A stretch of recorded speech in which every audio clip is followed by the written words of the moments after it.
ലാൽകൃഷ്ണൻ, എങ്ങനെയാണ് നമ്മൾ ഇപ്പോൾ എറണാകുളത്ത് നിന്നൊക്കെയുള്ള പൊതുവെ ഇനി ഉച്ച കഴിയുമ്പോൾ കൂടുതൽ ആളുകൾ വരാനുള്ള സാധ്യത, അങ്ങനെയൊക്കെയുള്ള വിശദാംശങ്ങൾ എങ്ങനെയാണ്?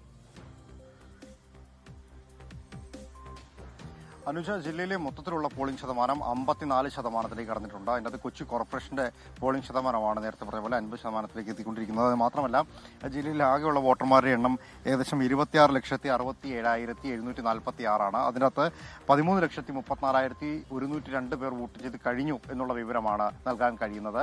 കോർപ്പറേഷൻ പരിധിയിൽ രാവിലെ മുതൽ തന്നെ പലയിടങ്ങളിലും നല്ല തിരക്ക് നമ്മൾ കണ്ടുകൊണ്ടിരുന്നത് തന്നെയാണ്.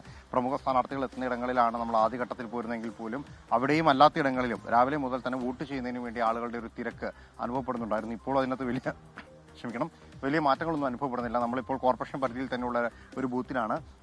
നട്ടുച്ച നേരമാണ് ആളുകളുടെ വരവിന്, പക്ഷേ അത്തരത്തിൽ വലിയ ഗണ്യമായൊരു കുറവ് എന്നൊന്നും പറയാൻ കഴിയുന്ന നിലയിലേക്ക് കാര്യങ്ങൾ പോയിട്ടില്ല. ഈ മുനിസിപ്പാലിറ്റികളുടെ എണ്ണം എടുത്തിട്ടുണ്ടെങ്കിൽ കൂത്താട്ടുകുളം ഏറെ വിവാദമായിരുന്ന നാടകീയ സംഭവങ്ങൾ അരങ്ങേറിയ ഒരു മുനിസിപ്പാലിറ്റിയാണ് കൂത്താട്ടുകുളം മുനിസിപ്പാലിറ്റിയിലാണ് 60% പോളിംഗ് രേഖപ്പെടുത്തി ഏറ്റവും മുന്നിൽ നിൽക്കുന്നത്.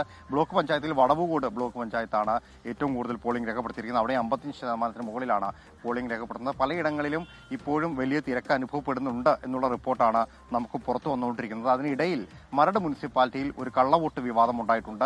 20ാം ഡിവിഷനിലെ സ്ഥാനാർത്ഥി പ്രദീപിന്റെ അമ്മയുടെ വോട്ട്, മണി എന്ന് പറയുന്ന അമ്മയുടെ വോട്ട് കള്ളവോട്ട് ചെയ്തു എന്നുള്ളതാണ് അറിയാൻ കഴിയുന്നത്. രാവിലെ 9 മണിക്കാണ് ഇവർ വോട്ട് ചെയ്യാൻ എത്തിയത്. പക്ഷേ അതിന് മുൻപേ തന്നെ ഇവരെ വോട്ട് ചെയ്തു പോയി എന്ന കാര്യം അറിയുകയായിരുന്നു. പ്രിസൈഡിംഗ് ഓഫീസർ അനുമതിയോടുകൂടി മണി വീണ്ടും വോട്ട് രേഖപ്പെടുത്തിയിട്ടുണ്ട്.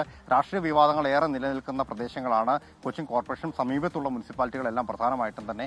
ഇവിടെയെല്ലാം ഒരു അട്ടിമറി വിജയം എന്നുള്ള നീക്കത്തിനാണ് ഇരു മുന്നണികളും മുന്നോട്ട് പോകുന്നത്. പ്രത്യേകിച്ച് അട്ടിമറി വിജയം ഏറ്റവും പ്രധാനമായിട്ടിരിക്കുന്നത് കൊച്ചി കോർപ്പറേഷൻ തന്നെയാണ്. തുടർച്ചയായ 2 പ്രാവശ്യത്തെ ഭരണത്തിന് ശേഷം LDF പിടിച്ചെടുത്ത ഒരു കോർപ്പറേഷനാണ് കൊച്ചി. അത് തിരികെ UDFന്റെ പാളയത്തിലേക്ക് എത്തിക്കുക എന്നുള്ളത് UDFനെ സംബന്ധിച്ചിടത്തോളം ഏറ്റവും വലിയ പ്രസ്റ്റീജ് ഇഷ്യൂ ആണ്. അതിന്റെ ഇടയിലാണ് 2020 അടക്കമുള്ള സംഘടനകളുടെ മത്സരവും ഈ കോർപ്പറേഷൻ പരിധിയിൽ നടക്കുന്നത്. മുനിസിപ്പാലിറ്റികളിലേക്ക് പോയിട്ടുണ്ടെങ്കിലും സമാനമായ സാഹചര്യമാണ് പലയിടത്തുമുള്ളത്. പ്രത്യേകിച്ച് കൂത്താട്ടുകുളം തന്നെ എടുക്കുകയാണെങ്കിൽ അക്ഷരാർത്ഥത്തിൽ അവിടെ നാടകീയ സംഭവങ്ങൾ അരങ്ങേറിയതാണ്. LDFന്റെ കയ്യിലിരുന്ന ഭരണമാണ് അത് പെട്ടെന്ന് നഷ്ടപ്പെട്ട് UDFന്റെ കയ്യിലേക്ക് പോകുന്നു. LDFന്റെ വിമതയായിരുന്ന ഒരു വ്യക്തി തന്നെ അവരുടെ ചെയർപേഴ്സണായിട്ട് വരുന്നു എന്ന കാര്യങ്ങളെല്ലാം ഉണ്ടായിരുന്നു. അതുകൊണ്ട് തന്നെ ഭരണം തിരിച്ചു പിടിക്കുക എന്നുള്ളതാണ് LDFനെ സംബന്ധിച്ചിടത്തോളം അവിടെയുള്ള ഏറ്റവും പ്രധാനപ്പെട്ട കാര്യം എന്ന് പറയുന്നത്. മൂവാറ്റുപുഴ അടക്കമുള്ള കിഴക്കൻ മേഖലകളിലും അത്തരത്തിലുള്ള സാഹചര്യം നിലനിൽക്കുന്നുണ്ട്.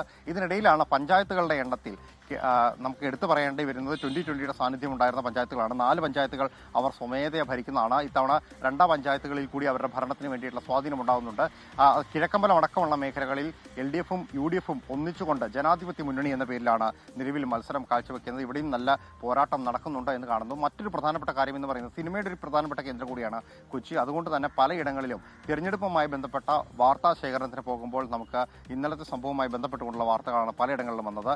ഇന്ന് ഏറ്റവും കൂടുതൽ വന്ന വിനയന്റെ പ്രതികരണം അടക്കമുള്ളതും സിനിമാ മേഖലയുമായി ബന്ധപ്പെട്ടുകൊണ്ട് തന്നെയായിരുന്നു. എന്താണെങ്കിലും തിരഞ്ഞെടുപ്പിന്റെ ചൂടിനോടൊപ്പം കഴിഞ്ഞ ദിവസങ്ങളിലുണ്ടായ വിധി പ്രസ്താവവുമായി ബന്ധപ്പെട്ടുകൊണ്ടുള്ള ചൂടും വളരെയധികം രീതിയിൽ തന്നെ പുരോഗമിച്ചു വരുന്നുണ്ട്. അതിർത്തി പ്രദേശങ്ങൾ എന്ന് പറയുന്നത് നാളെ തിരഞ്ഞെടുപ്പിന്റെ ഇന്ന് തിരഞ്ഞെടുപ്പിന്റെ പരസ്യപ്രചാരണങ്ങൾ അവസാനിക്കുന്ന തൃശ്ശൂർ അടക്കമുള്ള മേഖലകളാണ് അങ്കമാലിക്ക് അപ്പുറത്തോട്ടുള്ളത്.